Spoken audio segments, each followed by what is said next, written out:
Bem, neste momento nós passaremos então para o nosso primeiro painel com o tema Profissões do Futuro. Queremos convidar aqui o painelista Dr. Yuri Lima. Ele é pesquisador de pós-doutorado da CUP-UERJ no projeto Covid-19, automação, modelo de suporte e transição profissional de trabalhadores desempregados, sócio fundador da Labor, pesquisador Laboratório do Futuro CUP-UFRJ, assessor do Conselho Gestor da Lemobis. Também queremos convidar aqui os debatedores: Lucas Guimarães, secretário municipal de Trabalho, Emprego e Economia Solidária de Teresópolis; Vinícius Oberg, secretário municipal de Ciência e Tecnologia de Teresópolis; Fabiano Rangel, executivo de desenvolvimento de negócios da IBM; e Márcio Campos, diretor de tecnologia do Instituto de Ciência Tecnológica e Inovação de Maricá. Tenham todos uma boa tarde. Obrigado. Bom dia. Muito feliz de estar aqui participando desse evento, parabenizar a Conleste pela organização. Muito feliz pelo tema, né? Porque eu pesquiso isso há quase 10 anos, então eu estava pensando ali, olhando, a gente falando tanto de futuro do trabalho, e quando eu comecei, a gente olhava o futuro do trabalho, eu tinha que procurar referência no Reino Unido, na Inglaterra, né? na Alemanha, nos Estados Unidos. E hoje a gente tem essa discussão, né? Estou aqui com o secretário Lucas e o secretário Vinícius, a gente já está no terceiro evento que a gente está aqui, Teresópolis envolvida, e a gente falando sobre o futuro do trabalho. Então, o assunto chegou, de fato, e não tem como fugir mais dele. E a gente falando de futuro, eu vou falar um pouquinho, eu vou mostrar que esse assunto não é sobre o futuro em si, né? Ele é sobre o que está acontecendo hoje, porque essas tendências elas já estão conosco e só tendem a crescer, de fato. Então, a gente está organizado da seguinte forma aqui no nosso painel. Eu vou fazer uma breve abertura, eu vou falar sobre alguns tópicos, eu não vou trazer mais perguntas do que respostas, justamente para depois a gente poder fazer um debate aqui bem interessante sobre o assunto. Tá? Então, vou começar aqui. Já fui apresentado, né, eu faço parte assim, desse ecossistema, tanto do lado das empresas, do lado das startups, quanto do lado dos institutos de pesquisa, né? Então, faço parte da COP, da FRJ, dentro do Laboratório do Futuro, onde eu coordeno a linha de futuro do trabalho, e sou sócio fundador, assim como o Felipe Casimiro, que me acompanhou aqui hoje, da Labore, que é uma empresa que trabalha, de fato, com dados sobre o mercado de trabalho, além de fazer parte do conselho da Lemobis, que é uma GovTech. Então, assim, estou envolvido nisso, estou tentando ajudar a construir esse futuro e pesquisando o assunto ao mesmo tempo. Então, minha fala vai ser um pouquinho sobre eu dividi em 3 partes, se puder passar para o próximo slide, por favor. Eu dividi em 3 partes. Onde nós estamos atualmente e o que está acontecendo nesse universo do trabalho, para onde a gente vai, o que vai acontecer nas próximas décadas e o que a gente pode fazer, não para olhar e aguardar a tecnologia evoluir do jeito como ela quiser, mas ser capaz de controlar esse futuro e de criar o futuro que a gente deseja. Então, vão ser essas 3 partes que eu vou comentar. Pode passar para o próximo, por favor? Vou começar a falar sobre onde nós estamos. E a ideia aqui é explicar um pouquinho do contexto atual, para que a gente possa entender o que está acontecendo no mundo do trabalho e no mundo da tecnologia. E isso tudo está muito interligado com a sociedade e com outros temas importantes para a gente. Pode passar, por favor? Eu gosto sempre de começar essas palestras, essas apresentações, mostrando um pouquinho do limite, né, do estado da arte do que a gente está vivendo hoje em dia. Então, eu trago aqui 4 quadros de exemplo, que eu vou falar um pouquinho para vocês, do que está acontecendo em termos de tecnologia. A gente tem 4 exemplos bem diferentes, né? O primeiro ali é um robô que cozinha. A gente falou um pouquinho aqui de cozinha industrial. Então, o robô que cozinha ele já existe, já está sendo implementado em alguns hotéis pelo mundo. Tá? Então, eu acho um exemplo super interessante de tecnologia. O segundo ali é o robô da Boston Dynamics, né? Você deve ter visto recentemente no noticiário o cachorro deles, né, que corre muito rápido e é uma grande novidade. Aí esse aí é o primo dele, né, que faz esse parkour E eu acho que as demonstrações não são à toa, é para mostrar a capacidade que essa tecnologia tem, né? Antigamente o robô mal andava, hoje ele já está correndo, dando cambalhota e tendo uma capacidade incrível de atuar, e aí vocês podem imaginar o quanto que isso vai ser implementado em diferentes áreas econômicas em termos de profissões. Ali embaixo, na esquerda, a gente tem uma inteligência artificial que escreveu um roteiro de filme. É só um exemplo que eu gosto de dar, mas tem inteligência artificial pintando o quadro, sendo vendido por centenas de milhares de dólares. A gente tem inteligência artificial compondo músicas extremamente bem, em qualquer estilo que você escolher. Então, isso são tecnologias que já existem. Então, não estou falando aqui de futuro ainda, né? Estou na primeira parte, onde estamos ainda. E, por fim, ali, eu acho que é interessante a gente falar um pouquinho desse trabalho remoto, que virou uma realidade para a gente e não tende a ir embora. Ali é um exemplo de um escritório em realidade aumentada, feito pela Oculus. Então, uma empresa que trabalha com realidade virtual e realidade aumentada. Então, isso são um pouquinho assim da realidade que a gente vai ver nos próximos anos, do que existe em termos de tecnologia. Pode passar, por favor?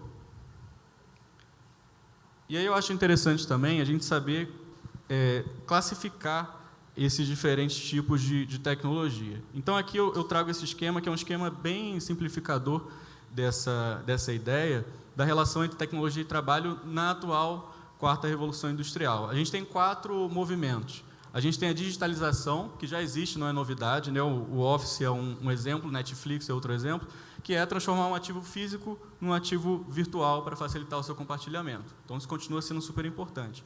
A intermediação, que consiste a gente colocar uma máquina entre o mercado de trabalho e o mercado consumidor. Então, um segundo movimento, a gente conhece o Uber, a gente conhece o iFood e várias outras tecnologias desse tipo.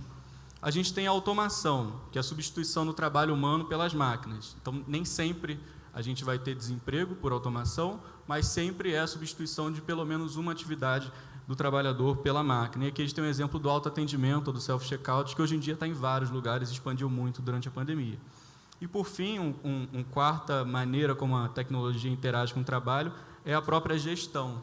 Então, eu acho que isso também é uma coisa muito, muito nova dessa revolução atual, que são tecnologias que auxiliam na organização dos trabalhadores. Aqui eu trouxe o exemplo da recrutação, que hoje em dia utiliza muito a inteligência artificial para fazer triagem de currículos e para outros fatores, que é um exemplo. E é interessante a gente pensar que isso não está isolado, né? Então, a gente tem digitalização junto com intermediação, automação, gestão, tudo junto. O Uber, por exemplo, usa pelo menos 3 desses 4 fatores que eu estou trazendo. Pode passar, por favor? E aí, falando um pouco de tecnologia, eu mostrei muito aonde a gente já está. E eu queria, falando do onde estamos, né, mostrar um pouquinho do que a gente pensava alguns anos atrás. Então, esse quadro ele é de 2003, vai fazer aí 20 anos já. E, nessa época, a gente dividia as tarefas em rotineiras e não rotineiras, para a gente entender quais são os limites da computação e da automação, e essas tarefas rotineiras e não rotineiras em tarefas cognitivas e manuais. Quando a gente falava de tarefas rotineiras, cognitivas ou manuais, então, para dar alguns exemplos, fazer um cálculo, fazer um serviço ao cliente que fosse repetitivo, em termos de manual, fazer uma montagem repetitiva, coletar algum objeto, classificar, isso tudo era considerado atividades facilmente automatizáveis. Ou seja, o que está do lado de lá, do lado direito de vocês, era tudo substituível pela computação em 2003. Essa era a visão. Agora, passaram-se 20 anos, né? E o que não era tocado pela automação já está sendo. Então, para a gente olhar os exemplos do lado não rotineiro, cognitivo, a gente tem, por exemplo, gerenciar a equipe. Eu acabei de falar da gestão impactando a nossa capacidade de gerir. Do lado manual, tem 2 exemplos que hoje em dia são muito feitos pelas máquinas. Serviços de limpeza, em termos industriais, em termos de varejo, por exemplo, é muito utilizado. Condução de veículos. A gente sabe que os veículos autônomos estão aí quase prontos para serem utilizados nas nossas ruas. Então, é interessante a gente olhar que 20 anos atrás a gente não acreditava tanto que isso ia ocorrer e hoje já acontece. E esse quadro também é importante para a gente pensar que as tecnologias não são sempre no sentido de substituição, elas são também no sentido de complementação da atividade humana. Então, a gente sempre pensar em tecnologia, em automação, e pensar, todo mundo vai ficar desempregado. Não é isso que a história conta para a gente. É claro que existem desafios em todos os movimentos de revoluções industriais anteriores. A gente tinha um período de adaptação, então as primeiras pessoas foram impactadas e aí cabe o papel de todo esse ecossistema de inovação, incluindo a gestão pública, de auxiliar as pessoas a passarem por esse momento de turbulência maior. Pode passar, por favor? Bom, falando um pouquinho agora de para onde a gente vai, né? Trazendo algumas tendências para o futuro e para as próximas décadas. Pode passar? Aqui eu separei algumas tendências, eu podia ter trazido várias outras, mas eu vou passar rapidamente por elas. As tendências que eu trouxe foram as seguintes: a questão do impacto sobre todas as áreas produtivas. Então, a tecnologia atualmente, ela não se restringe a um setor industrial, não se restringe ao setor de serviços, ela realmente está implementada em todas as áreas. Eu trouxe o exemplo do robô cirúrgico, que não é novidade, já tem hospitais no Rio de Janeiro que utilizam a cirurgia robótica para mostrar, ela está dentro da saúde de uma forma muito forte, está dentro da educação, não existe nenhuma área que não vai ser tocada pela tecnologia nessa revolução industrial. Então, isso é uma realidade, não era no passado. A primeira revolução industrial, a segunda, não foram sobre o impacto em todas as áreas. Um segundo fator que também é inédito é a aceleração da difusão tecnológica. A gente escuta muito a velocidade, esse mundo, né, do VUCA e tudo mais, mas é um fato, né? A gente tem pesquisas que demonstram que a difusão tecnológica, na primeira Revolução Industrial, levava 100, 200 anos para a tecnologia sair, por exemplo, da Inglaterra e chegar no resto do mundo. Atualmente, quanto tempo leva para a gente colocar, por exemplo, uma inteligência artificial implementada no aplicativo na internet para ser baixada? Isso a gente faz em pouquíssimo tempo. Então, é esse o ritmo da difusão tecnológica atual, e isso coloca uma pressão muito maior sobre a nossa capacidade de lidar com essas mudanças. E aí, as outras três que eu coloquei na primeira parte aqui dizem respeito às profissões, que é parte da nossa discussão aqui de hoje. A gente tem três movimentos. A gente tem as mudanças nas profissões atuais, ou seja, elas não vão continuar como elas eram antigamente, isso está claro. O surgimento de novas profissões. Então, todo mundo que viveu uma revolução industrial falou: não vai ter mais emprego, acabou. O que a gente pode fazer como humanidade? Ainda mais agora, né? A máquina pegou o poder físico, o poder mental, não sobrou nada para os humanos. Essa pode ser uma das visões, mas sempre surgiram novas profissões. Eu vou trazer alguns exemplos do que a gente acredita que pode surgir nesse futuro. E, por fim, o desaparecimento de profissões. Isso também é um fato. Existem profissões que a gente não vai mais precisar delas no futuro. E, aos poucos, a gente vai percebendo essas profissões ao longo da Revolução Industrial. As outras 5 questões que eu trouxe. Metaverso. Metaverso não é uma novidade, apesar do Facebook tentar fazer parecer que seja. Eu trouxe até uma foto ali do Second Life, que existe desde 2003. Então, isso não é novidade. A novidade é que a gente tem um interesse das empresas de tecnologias em atuar com isso, e a gente tem os recursos tecnológicos que permitam que uma grande parte da população realmente faça parte e exista também nesse metaverso. Então, isso se torna uma realidade, e isso é um potencial de negócios e de empregos imensos, né? A gente pode pensar na reprodução de empregos que talvez nem existam mais no mundo real, no mundo virtual. Então, isso é uma coisa para a gente pensar. Questão do ensino e do trabalho híbrido. Isso é a realidade que se tornou durante a pandemia. Eu acho que ninguém queria que isso virasse realidade, virou, e agora isso a gente não vai mais abrir mão, né? No ano de 2020, a gente teve mais alunos matriculados no EAD do que no ensino presencial. Foi o ano de virada desse tipo de ensino. Então, isso não vai deixar de existir. A IA restrita, né? Só para explicar, a gente tem uma IA que é generalista, e que é aquela IA que a gente teme, que ela é muito similar ao ser humano. Então, ela pensa tudo e resolve tudo. E temos até uma IA mais poderosa ainda, que é uma IA que tem consciência. Então, a gente tem medo dessa, a gente vê no filme essas. Mas, falando de trabalho, a gente não precisa nem chegar lá. Com a IA especialista, a gente já tem um impacto gigantesco, uma disrupção imensa no mundo do trabalho. Então, não esperem pelo Robocop, a gente não precisa dele para que o mundo do trabalho seja outro. A automação de atividades não rotineiras foi o que eu comentei no quadro que eu mostrei. Isso é uma tendência, né? A gente vê cada vez mais a tecnologia avançando por tarefas que a gente nunca imaginava antes. E, por fim, a questão da crescente integração humano-máquina. Então, não é pensar que a gente está sempre numa corrida contra a máquina, mas a gente está numa corrida também junto com a máquina. Então, isso vai mudar um pouco a nossa percepção, né? Cada vez mais, a gente já é ciborgue há muito tempo, né? Mas cada vez que a gente consome um remédio, cada vez que a gente usa um óculos, isso torna a gente um integrado à tecnologia. E isso só tende a aumentar no futuro. Pode passar, por favor?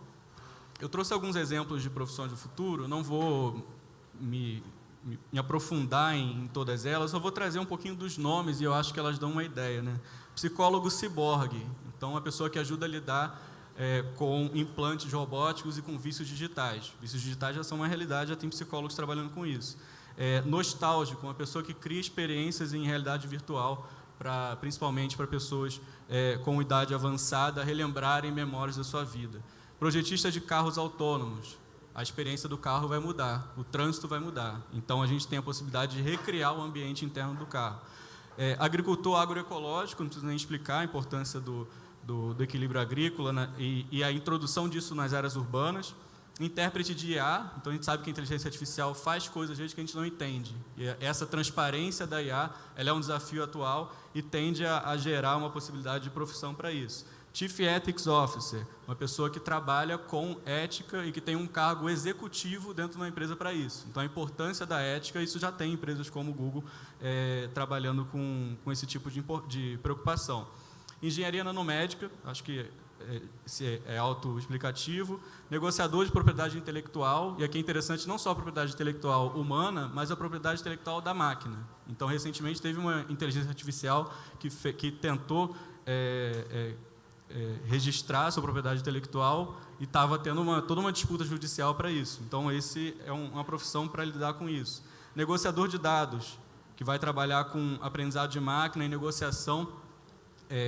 Esses dados que a gente cria e que ninguém negocia, né, eles estão aí disponíveis para as empresas, ter uma pessoa que possa pegar os seus dados e falar, bom, vamos vender os seus dados de saúde, você vai ganhar X por isso, porque a gente vai alimentar um aprendizado de máquina com isso. Aqui são só 9, mas tem só nesse estudo aqui, que é da Ford, junto com uma universidade australiana, são mais de 100 profissões. Então, acho que isso mostra um pouquinho que, se a gente for criativo, a gente consegue pensar no que vai surgir no futuro. Pode passar, por favor?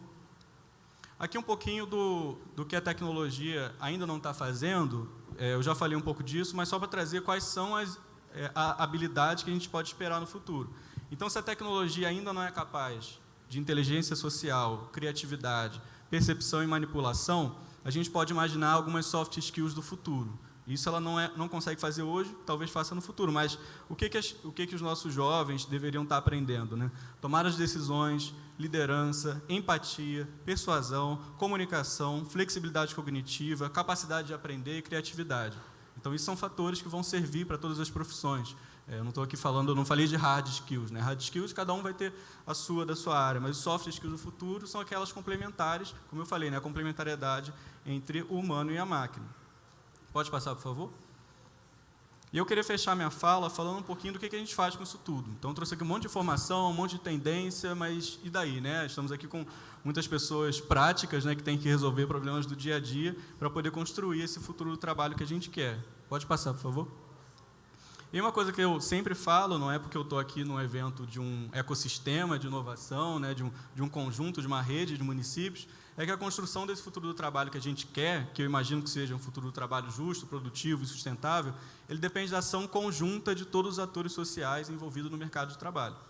Então, isso faz com que ninguém possa abrir mão da sua responsabilidade nesse processo. Eu coloquei vários aqui, mas estamos aqui com governos, instituições de ensino, né, instituições de pesquisa, trabalhadores, todos têm que estar envolvidos nesse processo. Senão, a gente não vai chegar lá da forma como a gente gostaria. Pode passar, por favor? Eu trouxe alguns exemplos também de ações que eu acho interessantes. Aqui eu coloquei empresas, governos e instituições de ensino, porque são as que eu mais trabalho e pesquiso, do que poderiam fazer. Eu não vou passar por todas, mas eu vou comentar algumas. Por exemplo, no caso das empresas, né, a gente tem a empresa muito como um espaço de implementação dessas tecnologias que eu falei.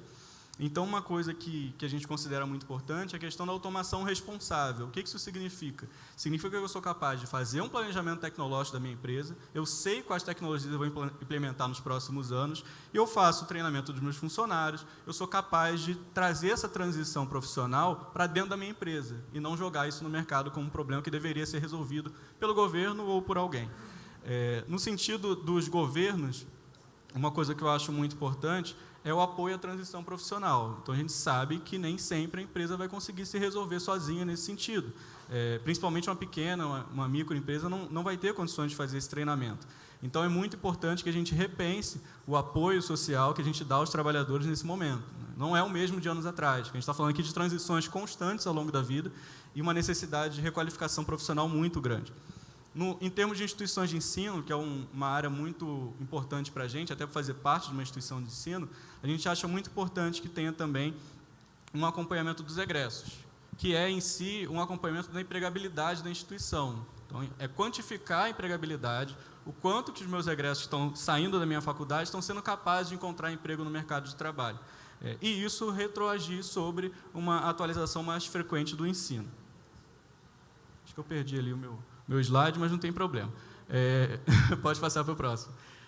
A gente tem eu queria fechar aqui minha fala apresentando um pouquinho de como a gente, Labore, o Laboratório do Futuro, tem visto esse universo que eu mostrei aqui de possibilidades. A gente tem trabalhado com o que a gente chama de jornada da empregabilidade. Ela começa para a gente, agora com o novo ensino médio, ali quando o estudante está no 9º ano ainda, que ele tem que escolher um itinerário formativo para a sua carreira. Então, ali ele tem que ser ajudado, e o que a gente faz é trazer dados sobre o mercado de trabalho, dados sobre o próprio estudante, para que ele possa se conhecer melhor, e fazer uma orientação profissional desse estudante. Mais para frente, a gente vai ter o estudante já no ensino médio, e aí a gente tem o que a gente está chamando, né, o que o governo está chamando de projeto de vida. O que esse jovem vai fazer no futuro? Então, essa reflexão está vindo cada vez mais para mais cedo, né? Eu só me preocupei com o que eu ia fazer no vestibular, de fato, quando eu estava no 3º ano. Esses jovens já estão tendo que pensar no 9º ano o que eles vão selecionar da carreira. Então, isso requer uma certa maturidade e requer um certo apoio. O formando e o egresso ali, a gente tem um momento no final do curso do formando. Então, por exemplo, alguém que faça engenharia civil, tem ali 10 áreas para seguir. Então, a gente tem um momento também de orientação profissional desse estudante. E, por fim, o egresso, como eu falei, né? Onde é que essas pessoas estão trabalhando? Eu formei um aluno, eu sou responsável pela participação desse aluno também no mercado de trabalho. Então, é preciso que a gente tenha esse acompanhamento. E aí, na camada inferior, a gente tem governos, não menos importantes, né? Como está o mercado de trabalho local, entender o que está acontecendo a partir dos dados, não faltam dados para isso. Instituições de ensino superior, a construção do seu portfólio de curso. Então, quais cursos eu vou oferecer? Será que o curso que eu estou oferecendo, ele faz sentido no mercado de trabalho atual, ou a gente está formando pessoas para serem desempregadas? As empresas, esse processo todo que eu falei da automação responsável, quais tecnologias eu vou atuar? Quais tecnologias existem no mercado e vão existir no futuro? Como é que eu preparo os meus trabalhadores? E, por fim, o corpo docente. O que eu vou ensinar, de fato, dentro da sala de aula, dentro da minha disciplina, da minha matéria, o que eu vou ensinar para os meus alunos para que eles possam estar bem preparados para o mercado de trabalho. Pode passar, por favor? Então, eu termino aqui a minha fala. Eu acho que agora a gente vai para o debate, para a gente poder aproveitar a conversa. Eu deixo aqui alguns exemplos ali de filmes, documentários, para a gente conhecer mais sobre o futuro do trabalho, e fico à disposição também para a gente conversar depois do nosso debate. Obrigado.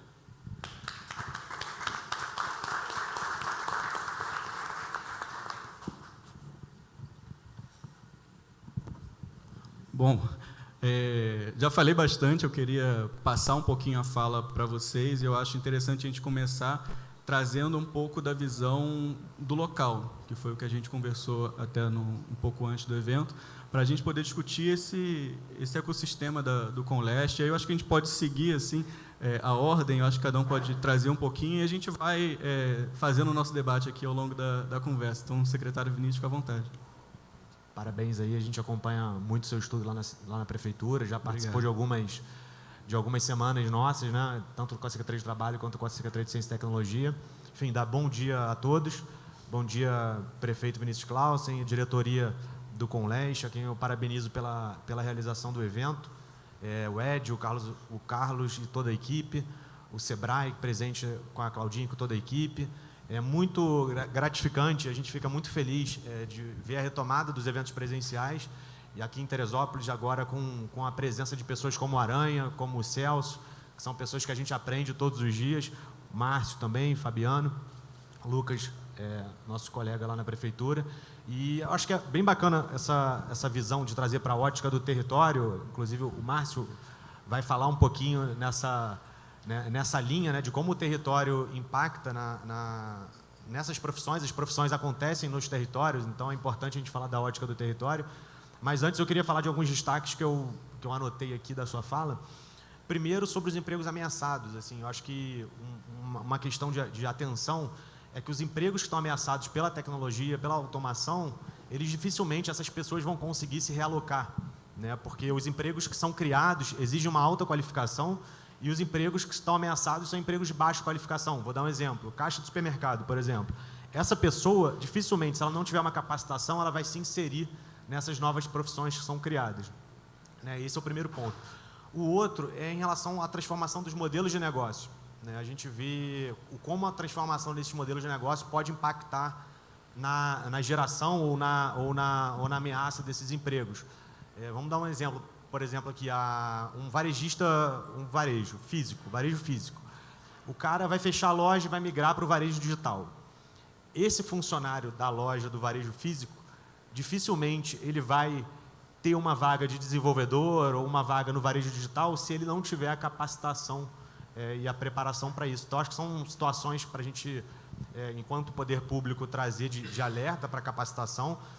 A gente trazendo aqui para a realidade local, a gente tem trabalhado muito isso, como o prefeito citou, ele tem olhado pessoalmente essa questão da educação, de preparar a tecnologia, a educação tecnológica, a partir da educação básica, né, para a gente começar a transformar, porque senão a gente estava conversando ontem com o professor Aranha lá na secretaria, o aluno chega já com uma mentalidade viciada se não começa na base, né, na universidade, nos cursos preparatórios.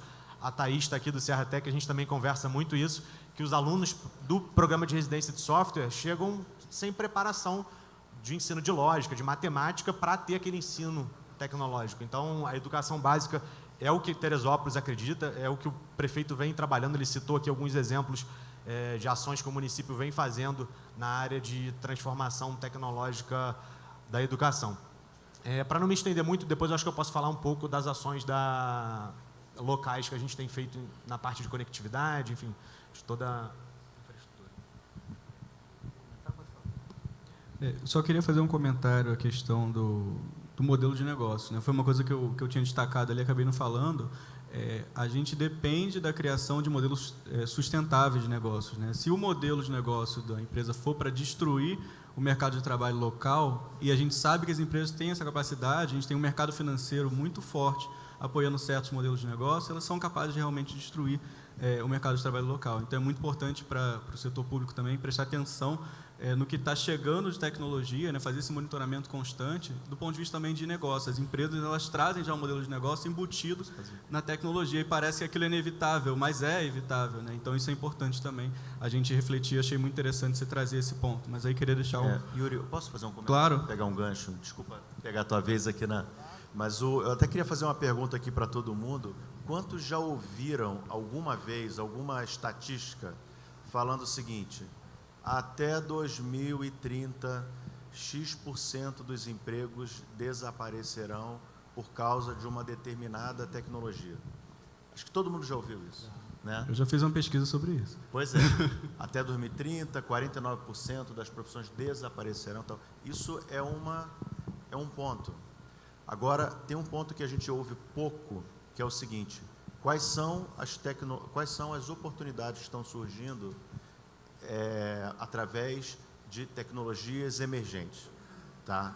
Na minha opinião, está surgindo um volume descomunal de oportunidade, muito maior do que a tecnologia está destruindo de número talvez de cargos, diferentes cargos. Vou dar um exemplo. Por exemplo, a gente fala muito da inteligência artificial que vai tirar o emprego do ser humano, né? Muitas profissões são profissões de primeira,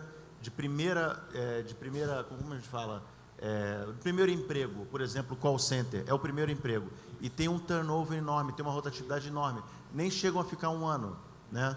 Então, existe a inteligência artificial que está tomando parte do emprego, né, desses de call center, e estão surgindo. Aí, por outro lado, a própria inteligência artificial traz oportunidades como, por exemplo, vou dar um exemplo aqui, motoristas de Uber.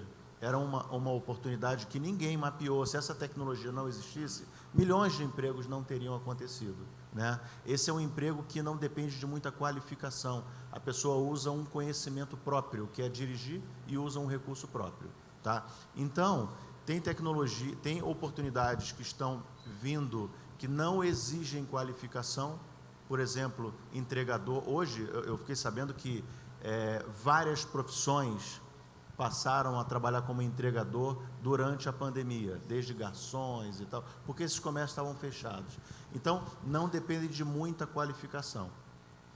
Tem aqueles trabalhos que estão surgindo, que começam a ter algum grau de qualificação, e alguns deles estão com alta remuneração, com pouca preparação, sabe? Também está acontecendo. Então, o que acontece? As crianças mal têm noção dessas oportunidades, sabe? Os meus filhos, eu tenho um filho de 19, outro de 22, eles não sabem todas as oportunidades que eles têm, né? Hoje estão preocupados em o que fazer, qual vai ser a minha profissão, e tem um monte de oportunidades que, com o conhecimento que ele tem hoje, já poderia estar fazendo algo. E começa, aí detalhe, o investimento local das prefeituras, né, das empresas e tal, como pegar essas oportunidades que estão vindo e alocar todo mundo. E o último ponto é o seguinte, nós estamos passando tanta transformação rápida, não só por causa da tecnologia, mas eventos internacionais e locais estão acontecendo, como, por exemplo, a pandemia, agora a guerra na Ucrânia. A guerra na Ucrânia vai fazer uma grande transformação no mundo, né? Poucos estão mapeando o que está para acontecer, tá? Muitas mudanças, e até no emprego. E nós não estamos mapeando. Aí, o último ponto que eu ia falar é o seguinte, trabalho remoto, que foi muito antecipado por causa da pandemia. No meu caso, eu trabalho há 20 anos remoto, quase, né? Empresas que nunca trabalhariam remoto, passaram a trabalhar remoto. O que isso está acontecendo com oportunidade? Lugares que têm alto grau de desemprego, cidades que não têm emprego na cidade para contratar as pessoas, ali essas cidades têm um grande potencial de alargar os limites da cidade e oferecer recursos para todo o país, sabe? Basta um pouco mais, aí começa a entrar a qualificação que vai preparar recursos locais para trabalhar para todo o Brasil, né? Até mesmo o mundo. E manter a atratividade local, para que ele não saia da cidade. Então, eu moro aqui é muito bom, e eu vou trabalhar em qualquer lugar, né? Então, isso pode ser oportunidade para a gente desenvolver. Tem uma questão que eu acho que casa bem. Vou citar um caso aqui do nosso município, né? O prefeito, ele estimula que as secretarias não fiquem dentro dos seus gabinetes. A gente tem que ir para a rua, conversar, interagir, para trazer uma solução de uma política pública real para a cidade. E aí, numa dessas visitas, numa rede de supermercados aqui na cidade, a gente teve grandes investimentos, né, prefeito, no último ano, por isso esse resultado fantástico do CAGED, mas a gente consegue perceber essa inovação no trabalho.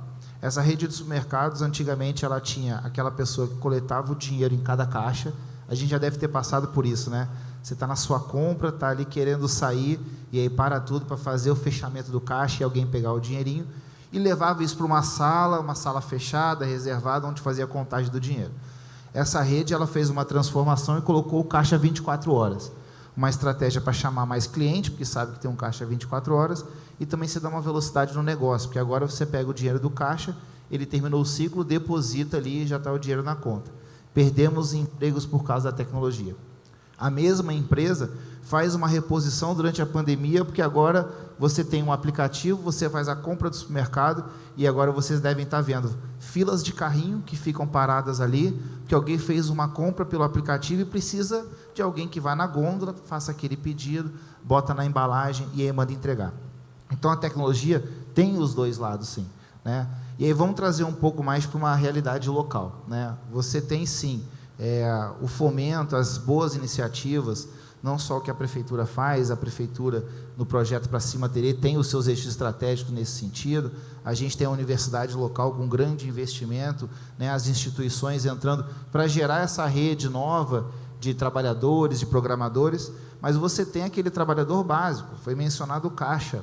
O caixa, ele tem que saber hoje fazer um pagamento por aproximação, saber usar um software que vai fazer o pagamento, às vezes o produto não está registrado e ele vai ter que fazer uma digitação. Então, até mesmo o trabalhador básico, né, das funções mais simples que podem ter no dia a dia, vão ter que, sim, buscar alguma forma de capacitação ou de orientação para entrar nesse mundo. Lá na Secretaria de Trabalho, nós realizamos o Feirão Emprega Terê. É uma iniciativa que o prefeito sempre estimula para a gente fazer entrevista de emprego, qualificação e contratação na mesma semana. E uma vez no Feirão Empregateria me chamou a atenção um grande número de vagas de uma empresa contratando 50 vagas para serviços domésticos, né? Faxineira, passadeira e assim por diante. E aí eu fui na empresa conversar assim, pô, mas como é que é? Assina a carteira de todo mundo? Não, nós somos um aplicativo de serviço. Nós éramos uma empresa que tradicionalmente assinava a carteira de todo mundo, então ele tinha aquele passivo trabalhista gigante, muitas vezes não tinha a contratação, mas o passivo. Tá? E nós migramos para uma solução tecnológica, onde a pessoa, quando vai contratar, por exemplo, uma faxineira para sua casa para fazer uma diária, ela quer ver aquela faxineira que é do bairro, que está bem avaliada. E aí, essas 50 pessoas contratadas, a primeira coisa que essa empresa fez foi uma capacitação sobre como ela instalar um aplicativo no celular dela. Porque se eu chamar, como eu chamo o Uber tem que ter um aplicativo no celular dele e ele entender essa funcionalidade ali dentro. Então, é uma profissão tradicional, que eu acredito que não vai acabar, né? A gente vê países aí bem desenvolvidos que acabam importando mão de obra nesse sentido, porque se qualificou tanto que ninguém mais quer fazer esse serviço, então a gente tem que capacitar o outro lado. E o município tem boas iniciativas nesse sentido, né? No ambiente de trabalho, nós temos hoje uma Casa do Trabalhador, que o prefeito fez questão de colocar no bairro de São Pedro, o bairro mais populoso da cidade, o bairro que mais necessita de apoio social e também um apoio de emprego, do primeiro emprego. Lá nós temos um ambiente de formação, tem um laboratório que é desde a entrevista virtual, porque agora também surgiu isso, né? O trabalhador ele é entrevistado à distância, elaboração do currículo, aprender um pouco o básico da tecnologia, né? E outras iniciativas maiores que o Oberg pode mencionar. Então, criar uma política pública de emprego, para mim ela tem essas duas vertentes. As novas tecnologias, novas profissões que vão surgir, mas também aquele trabalhador básico que no dia a dia da sua profissão ele é influenciado pela tecnologia de alguma forma e o poder público tem um papel junto com as instituições de ensino, instituições de formação, de capacitação dele nesse sentido. Um outro lado, aí, Vega, eu vou até deixar um gancho para você, é criar um ambiente favorável ao investimento, porque o emprego é consequência do investimento. Achar que o poder público é aquele que tem que fazer o investimento para gerar emprego, na boa, não é por aí. O poder público ele tem que criar as condições sociais e o ambiente para que o negócio aconteça, para o investimento aconteça, e você tem aquela população socialmente que precisa de novas oportunidades. Mas é fazer com que novos negócios venham, novos investimentos venham. E Teresópolis vem se destacando nesse sentido, né? Foi mencionado pela Claudinha algumas ações que a gente tem no município, Prêmio Prefeito Empreendedor que está acontecendo, mas quando você cria esse ambiente, o empresário ele vai provocar uma inovação e um investimento local, e aí sim, o poder público tem que estar preparado e se antecipando a isso. Se a gente percebe que o nosso município tem a vocação turística, vocação agrícola, vocação para tecnologia, como que a gente vai formar a nossa base? E aí, Oberg, a gente já mencionou bastante a formação nas escolas, mas eu queria pedir para você falar um pouco dessa criação desse ambiente, né? A administração pública também tem que ter inovação nesse sentido. E não só a solução, mas também com os servidores públicos. Eu pedi para você falar um pouco sobre isso também para complementar. Claro. Márcio, se puder trazer um pouco da sua visão do ICETIM, de Maricá também. Bom, boa noite, bom dia a todos. É sempre bom estar aqui, encontrando várias pessoas, né? A Cláudia, o professor Aranha, né? O Vinícius, né? Que teve a chance de entrevistar recentemente. Eu acho que, assim, quando a gente fala de emprego e trabalho, a gente está sempre olhando para um mundo muito globalizado, que a nossa tendência é olhar o global. Mas a gente sabe que no mundo, o mundo pode ser globalizado para negócio, mas ele é extremamente territorial, né? Você vai lá na França, você vai na Alemanha, você vai, né, vai aqui mesmo para a Argentina, para o Chile, as pessoas são territoriais, elas demarcam seu território. Elas gostam do seu território e elas vão lutar pelo seu território. Então, a gente, às vezes, olha sempre aqui no Brasil com o olhar globalizado e esquece que nós somos um país continental com diferenças regionais imensas. E, inclusive, isso transborda para o trabalho. Eu tenho certeza que o ambiente de trabalho aqui em Teresópolis não é igual ao de Maricá. Eu e Leila, que moramos de lá agora em Maricá, a gente vê a diferença de cidade, da dinâmica da cidade, das vocações da cidade. Então, isso é muito diferente. Então, por ser diferente, tem que ser tratado diferentemente. Quando a gente fala de profissão de futuro, eu acho que a gente tem que ter olhar, sim, de futuro, mas a gente tem que ter um olhar dos nossos desafios locais, porque a profissão do futuro, a gente está vendo hoje Petrópolis, por exemplo. Qual a profissão de futuro de Petrópolis? Qual é? Se não tiver uma profissão de futuro que abrace a questão das encostas em Petrópolis, Petrópolis não tem futuro. Nenhum. Pode botar o que quiser lá, porque ninguém vai investir em uma cidade que a cada chuva desaba. E isso não é problema de Petrópolis, é problema de Teresópolis, de Nova Friburgo, das regiões serranas. Então, qual é a profissão de futuro de Petrópolis, Teresópolis e Nova Friburgo nesse aspecto? São aquelas profissões que lidam diretamente com os desafios locais. Essas são as profissões de futuro, que lidam exatamente com esses desafios. Então, no nosso caso aqui do Conleste, a gente tem vários desafios que estão vinculados às profissões que nós precisamos para garantir o nosso território. Então, a gente tem um problema aqui sério, que eu acho, na região serrana e no interior do estado do Rio de Janeiro, sendo mais claro, que é de mobilidade. Sair de Petrópolis para Nova Friburgo, para Teresópolis, apesar de ser pertinho, é longe pra caramba. Esse é um desafio que nós temos que superar aqui na Serra. Quando você vai lá para Maricá, por exemplo, aquela estrada é um horror. Como é que você faz negócio com uma estrada com um horror daquele? A gente não faz negócio assim. As pessoas vão preferir fazer negócio lá em São Paulo, em Santa Catarina. Então, a nossa profissão de futuro tem que ser aquela que esteja fortemente balizada pelos desafios do nosso território, porque não vai ser o alemão que vai vir aqui resolver o problema das encostas. Ele vai resolver o problema dele. Se por acaso sobrar para resolver o nosso, ele vem aqui ganhar dinheiro resolvendo o nosso, mas ele vai resolver o problema dele. O chinês vai resolver primeiro os problemas deles. Depois eles vão, se sobrar alguma forma aí de ganhar dinheiro com os outros, eles vão ganhar dinheiro com os outros. A gente teve um exemplo claríssimo agora, que foi a pandemia, falando um pouco mais de ciência e tecnologia.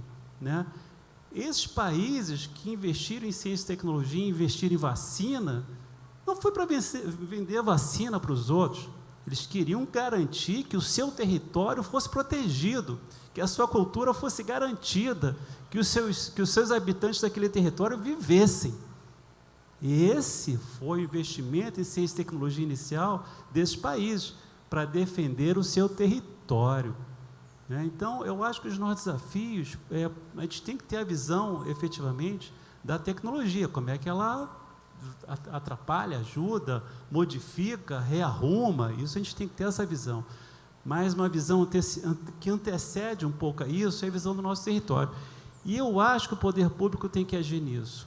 Eu acho que o poder público é uma coisa que nós temos feito em Maricá. Em Maricá nós temos uma deficiência de universidade, coisa que não tem em Petrópolis, coisa que não tem em Teresópolis, coisa que não tem em Nova Friburgo e outros entes. Já tem outros entes aqui do Conleste com esse problema.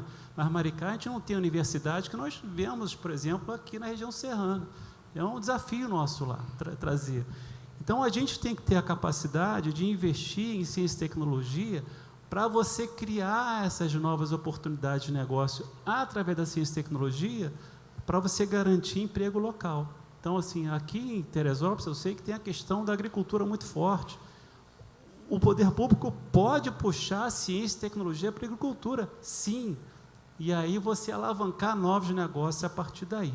Então, assim, a gente tem que ter um pouco essa visão de defesa do nosso território e usar a ciência e tecnologia para os nossos desafios prioritariamente, para a gente poder criar emprego local e, quem sabe, exportar esse emprego para outros espaços e cidades e negócios também. Professor, quando o senhor estava mencionando, eu estava lembrando de um caso local, real, acontecendo nesse momento. Há cerca de 10, 15 dias, o prefeito fez uma reunião com o sindicato rural, e aí foi casando, que o senhor terminou a fala na agricultura. Então, é um caso que está acontecendo nesse momento, para a gente entender a importância da tecnologia e as dificuldades reais do trabalhador. Teresópolis tem em torno de 4.500, quase 5.000 agricultores, e a nossa agricultura ela é base familiar, Ela é uma agricultura manual, você não vai ver maquinários, equipamentos muito grandes acontecendo aqui no nosso município. Apesar de ser uma agricultura altamente desenvolvida, com uma capacidade de produção muito grande, 80% das folhosas do estado do Rio de Janeiro são de Teresópolis. São ali de 500 a 600 caminhões descendo por dia. Há cerca de 15 dias essa reunião aconteceu, onde as lideranças, né, da agricultura estavam apresentando a dificuldade de emissão de nota fiscal. O que acontece? A inteligência fiscal está tão grande, né, o canhão do fisco está tão grande. Há 10 dias atrás a gente fez uma reunião com os contadores para falar sobre o VAF, que é um dos elementos de repasse de recursos, e aí o secretário de Fazenda apresentou esse canhão, que a gente em Teresópolis tem uma expressão chamada que é o atravessador, né, que é o gestor de transporte, né, desse produto, que ele teve uma ação fiscal tão forte que ele não pode ser mais um simples produtor, ele tem que ser uma empresa. E o princípio básico da contabilidade da empresa é receita e despesa, e isso vem por nota fiscal. Então, esse ano, os agricultores estão tendo que se regularizar como agricultor ou como produtor, ter o seu cadastro no Estado e, a partir daí, ter a nota fiscal. Beleza.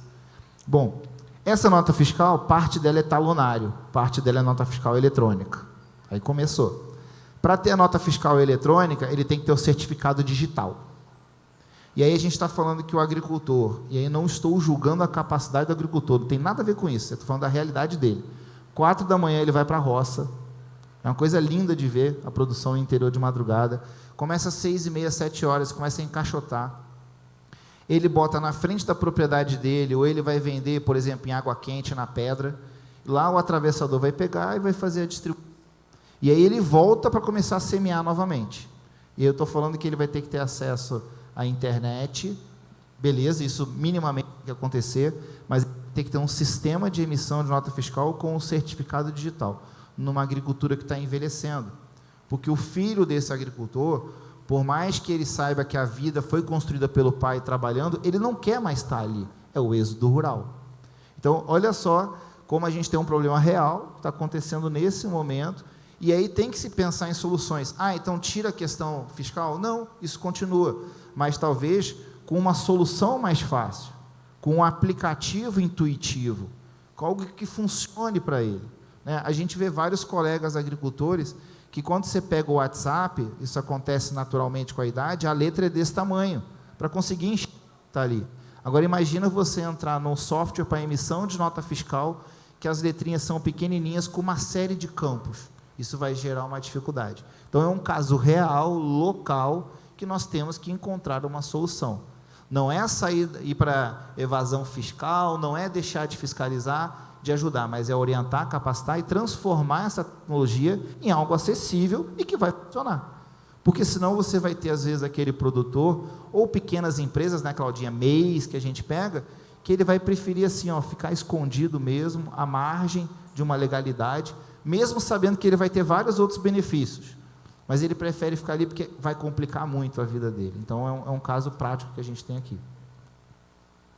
Aproveitando o gancho aqui do Lucas, a gente discutiu, é engraçado que é um tema que vem sendo recorrente aqui no debate. O professor Aranha ontem falou muito da questão do território, a Claudinha fez uma provocação aqui agora na fala dela também da lógica do território, da perspectiva local, e o Márcio também trouxe esse olhar.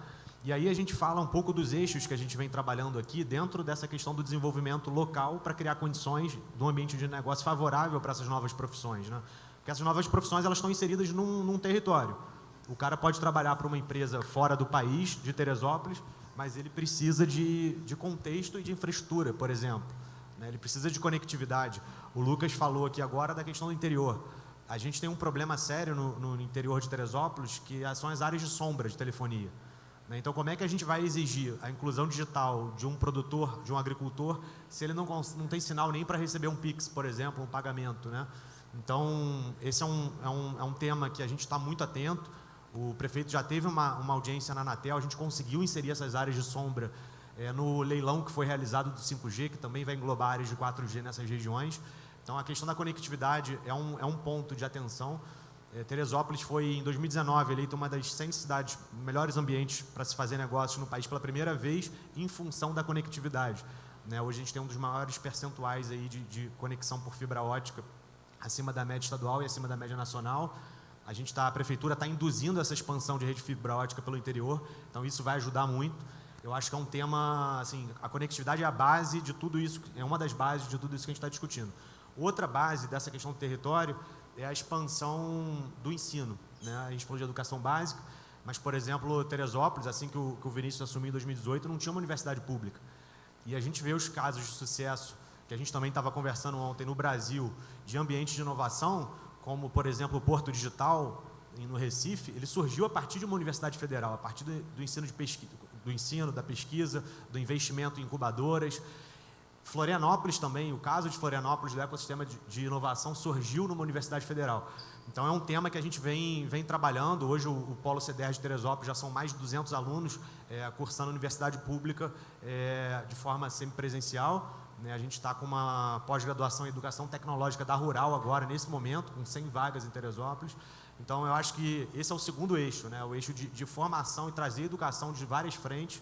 A gente citou aqui vários projetos, o próprio Hackatruck, que está vindo para cá da IBM, é uma iniciativa de capacitação. O Serra Tech, a gente acabou de citar outra, a Thaís já falou em 400 alunos formados em programação, que são inseridos no mercado de trabalho diretamente, né, após o programa de residência de software.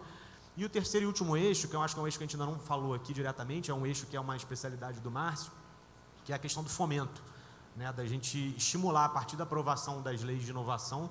Aprovamos em 2019 a nossa lei de inovação, o Márcio nos ajudou muito, desenvolvemos em parceria com a FES essa lei, e hoje a gente já tem um edital municipal de inovação, colocando recursos a fundo perdido. Foram R$200 mil esse ano no orçamento previsto para 45 projetos, e já temos já concluímos o processo de inscrição, a gente vai para a fase de avaliação agora. E esse edital, aí a gente tem editais estaduais, né, a FAPERJ, por exemplo, que tem um objetivo, a gente tem os editais do FINEP, que tem um outro objetivo, e o nosso municipal, que o nosso objetivo é mudar essa mentalidade, é estimular na universidade, nos colégios de ensino médio, a mentalidade empreendedora voltada aí para soluções de problemas do município, né? Esse foi uma questão que o Vinícius teve uma sacada muito boa, que ele falou, vamos estimular soluções para problemas e vocações de Teresópolis. Então, foram 55 ideias escritas, e a gente vai distribuir esses R$200 mil para esses projetos. E é claro que a verba é simbólica, mas ela ajuda a estimular e fomentar a mudança dessa mentalidade. Bom, eu queria trazer um pouco dessa visão do que o Vinícius colocou, talvez para ouvir um pouco também do cenário de Maricá. A gente sabe que Maricá, como foi falado na conversa anterior, tem essa vocação desses recursos que vêm da questão do petróleo, mas existe uma necessidade de dar um salto e de levar essa economia para um outro cenário, que seja uma possibilidade, essa economia do conhecimento, do turismo, de tudo isso que a gente está discutindo aqui. Eu queria entender um pouquinho, Márcio, de como vocês têm feito isso. Eu posso te emprestar o meu? Bom, lá em Maricá a gente tem muitos desafios, né? A gente, quando eu olho de volta assim para Petrópolis, eu vejo, caramba, que cidade com um baita potencial. Quando vejo Nova Friburgo, né, e Teresópolis, aqui a gente tem uma hélice tripla, vamos dizer assim, que existe, né? Em Maricá a gente tem uma prefeitura atuante que quer superar os desafios que estão postos hoje. Temos um princípio de universidade chegando lá em Maricá, tem um IFE, que só tem ensino médio, temos a Universidade de Vassouras, que está se instalando lá através de um programa local, que é o Passaporte Universitário, e temos uma área empresarial boa, né, mas eu acho que também ainda muito distante, no meu entender, de outras cidades aqui do interior. Então, temos... olhando assim a hélice tripla lá de Maricá, um poder público muito forte, né? E aí a gente, uma das pautas lá é desenvolvimento, inovação e superação da dependência dos royalties. Então isso tem sido muito, até trouxe aí na mesa a nossa estratégia municipal de ciência e tecnologia, que colocou uma visão de futuro justamente para superar essa questão da dependência dos royalties, e trabalhando com ciência e tecnologia nessa mudança desse paradigma.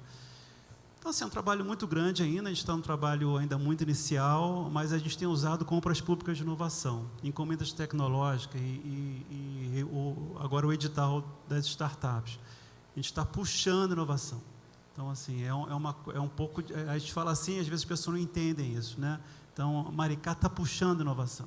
Ela está comprando... Por exemplo, a gente teve agora, recentemente, um trabalho que foi entregue, na época da pandemia, a questão dos respiradores. Então, tinha uma empresa que tinha uma solução inicial na área de respirador não invasivo, só para vocês entenderem como é que essa coisa pode funcionar. Aí eles foram lá, bateram no setinho, a gente viu como é que poderia ser, então a gente resolveu financiar aquele investimento, né, de transformar aquele respirador não invasivo, né. A gente financiou o desenvolvimento daquele final de tecnologia, se tornou um produto vendável, a prefeitura é sócia da patente, né, vai ganhar dinheiro com a patente sendo vendida para o Brasil inteiro, e na hora da compra da inovação, a gente fez um contrato da empresa se fixar em Maricá. Né? Então, a compra de inovação não é só compra de inovação, eu estou comprando, eu estou alavancando um novo negócio, eu estou criando uma nova oportunidade e estou trazendo essa oportunidade para produzir em Maricá. E aí, fora isso, aí as coisas vão acontecendo, acontece uma vez, as coisas vão pipocando ao redor disso. Então, agora já tem outros 2 projetos na área de saúde, na área de ventilação, que a gente vai comprar também, está em negociação para isso, para lá em Maricá transformar num cluster de empresas na área de saúde, na área de respiração. Então, assim, uma coisa vai puxando a outra. Então, assim, aquela inovação como missão. Né? Então, não é a inovação aberta, onde qualquer um inova o que quer. Né? A prefeitura está puxando a inovação em alguns aspectos. Na área da alimentação, temos feito isso também. Então, assim, são várias iniciativas que a gente vai tomando, puxando inovação, e na hora que a gente puxa, a gente alavanca empresas, traz empresas, e a gente faz com que as empresas se fixem dentro do território de Maricá. É um desafio enorme, mas a gente está, né, tentando superar justamente essa dependência do Jorge, que a gente sabe que a Maricá está completamente ciente disso, o que aconteceu com outras cidades que, né, desperdiçaram essa oportunidade. Perfeito. Eu queria trazer de novo o Fabiano para o nosso debate, e a gente está falando muito da questão da tripla hélice, né, dessa parceria entre diferentes setores. Eu queria ouvir um pouquinho de você, de dentro de uma empresa como a IBM, da importância que ela tem para a tecnologia, como é que ela vem sido capaz de atuar. A gente viu ali o ônibus hacker, né? Eu acho que é uma iniciativa fantástica.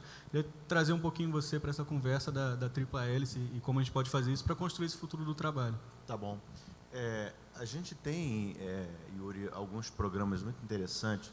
A gente assinou agora com São Paulo, nós adotamos 100 escolas para transformar as escolas em escolas tecnológicas. É um programa mundial da IBM chamado PTEC, sabe? E esse é um dos programas, tem vários, esse é um dos programas, mas aqui tem um ponto interessante, que a gente não entra sozinho, a gente faz a governança, a gestão, treina professores multiplicadores, e a condição é que a gente traga empresas privadas que vão adotar os alunos, sabe? Então, aquela determinada, por exemplo, Volkswagen participa de um dos nossos programas, eu estou tentando com a Petrobras. Então, eles cuidam daquelas escolas, todos os 100% dos alunos são acompanhados durante 5 anos, até entrar no mercado de trabalho. E, no final, essas empresas têm um compromisso de contratar todas elas, sabe? É um negócio impressionante. E, então, assim, existe o interessante, a gente traz o mercado de trabalho, entende a vocação da cidade, né? Então, por exemplo, em locais onde tem montadoras ou tem a parte de hortaliças e tal, você vai trazendo esse pessoal e usando a vocação. Esse é um dos programas. A gente tem até nos Estados Unidos escolas que, se você olha, a gente acha que os colégios lá são bons. Tem escola que na porta tem detector de metais, e os alunos com policiais, com vários, tem escola que tem 10 policiais na porta, sabe? Então, a escola é um local muito carente, e geralmente a gente coloca, quanto mais carente, melhor, sabe, para o programa. Esse é um dos programas. E tem também uma série de programas de incentivos para uso de tecnologia, uso de cloud, desenvolvimento de inteligência artificial, programas que a gente faz cooperação tecnológica, sabe? Tem um outro programa que a gente dá acesso a uma plataforma de ensino para formação também de alunos, formação de escolas técnicas. Tem vários outros, tá? Tem uma lista. Mas o interessante é o seguinte, eu vejo assim, uma empresa americana deixando um legado, né? Colocando recurso e treinando brasileiros, sabe? Usando 100% de brasileiros, treinando brasileiros. A gente nem sempre usa a totalidade de tudo que está disponível. Tem muita coisa a ser feita. E um outro ponto interessante que eu acho legal é a parte da pesquisa. A gente está falando muito de inovação. Nós trouxemos para o Brasil, tem mais ou menos uns 8 anos, foi o primeiro laboratório no Cone Sul, que a gente chama de IBM Research. Então, aqui a gente tem algumas dezenas, algumas centenas até, de PhDs que trabalham aqui dentro. E aconteceu, só para terminar minha fala, aconteceu um fato interessante, que a gente achou que fosse repatriar, na verdade a gente achou que fosse trazer muitos gringos para serem pesquisadores, quando a gente abriu o laboratório, e a legislação era tão difícil para trazer, para dar permissão de trabalho, a gente trazia o cara, ficava 1 ano trabalhando lá fora, não conseguia trazer para cá, e a gente acabou repatriando brasileiros que estavam fora do Brasil. Deixamos de trazer gringo, trouxemos um monte de brasileiros. E vinha o cônjuge também, que às vezes era pesquisador, né? E foi isso. E aqui, o que está para terminar, esse laboratório, a gente investe por ano 6 bilhões de dólares em pesquisa no mundo, só com IBM Research. Então, esses pesquisadores brasileiros estão prestando serviço para o mundo inteiro de pesquisa. Eu trouxe uma oportunidade muito grande para brasileiros, né? Trabalhar com inovação. Fantástico. O nosso tempo está terminando. Eu queria agradecer a todo mundo e queria convidar, na verdade, não vou fazer a fala final, queria convidar que cada um fizesse um comentário final de qualquer impressão, alguma coisa mais importante que vocês achem sobre o assunto para a gente poder encerrar. Então, rapidamente, a fala final do secretário Vinícius para a gente poder começar e depois a gente fecha o nosso debate. Valeu, Yuri, obrigado. A gente aproveitar essa última fala aqui, complementar essa questão do fomento e do Estado estimulando, eu acho que esse é um debate muito bom. A gente tem um pouco daquela lógica de como deixa o mercado trabalhar por si só, mas a história da inovação e da tecnologia, elas mostram o contrário, né? Se a gente for pegar a história do Vale do Silício, isso é pouco falado, normalmente as pessoas falam muito das big techs, das startups e tudo, como as responsáveis pelo desenvolvimento do Vale do Silício. Mas o Vale do Silício ele começou com investimento público, né, das agências militares americanas que botaram muito dinheiro ali em investimento em pesquisa e desenvolvimento tecnológico. Então, eu acho que esse debate do Estado assumir essa indução, o Celso fez essa provocação aqui também na fala dele.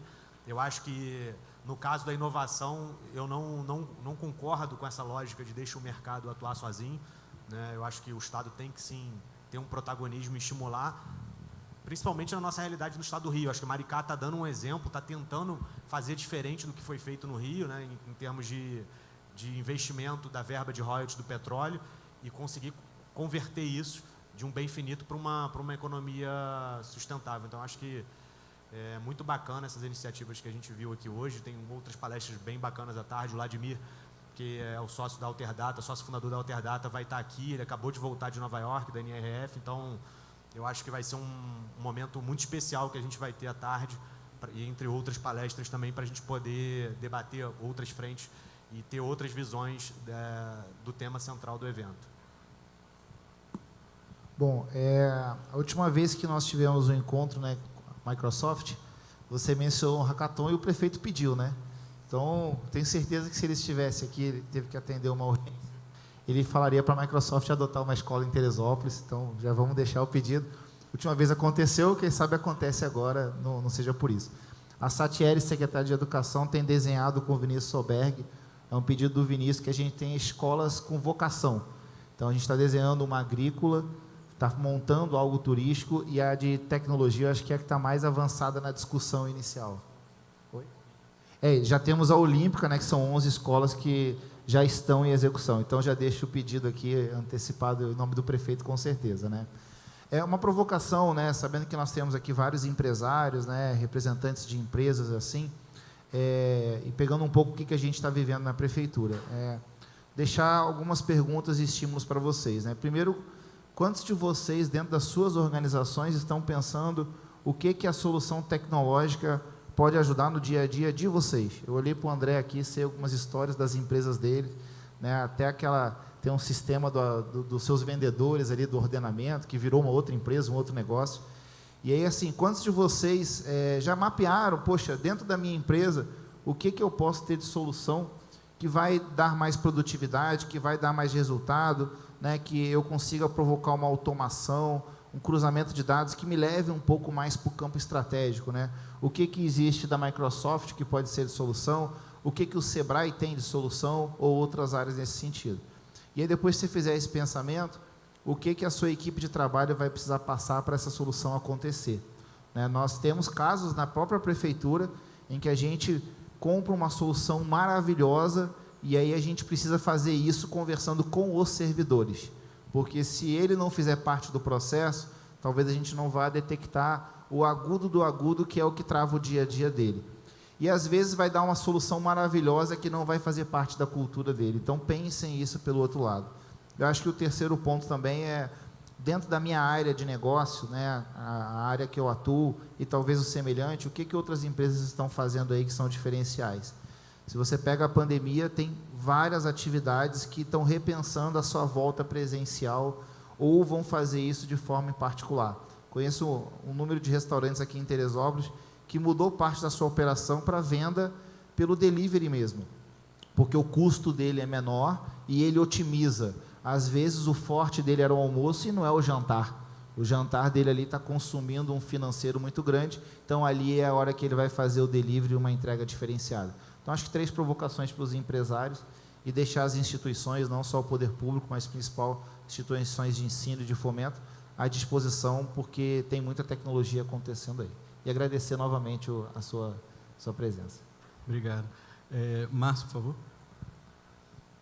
Bom, eu vou encerrar aqui minha fala um pouco saudosista, porque eu fico vendo a Conleste hoje aqui, esse evento aqui maravilhoso, discutindo inovação, e eu fico lembrando lá, né, quando eu fui parar na Prefeitura de Petrópolis, a gente começou a fazer uma minuta de lei de inovação lá, e a gente olhava aquela lei, até estava comentando com o Vinícius, né, aí depois a gente pediu ajuda do Sebrae, da Claudinha,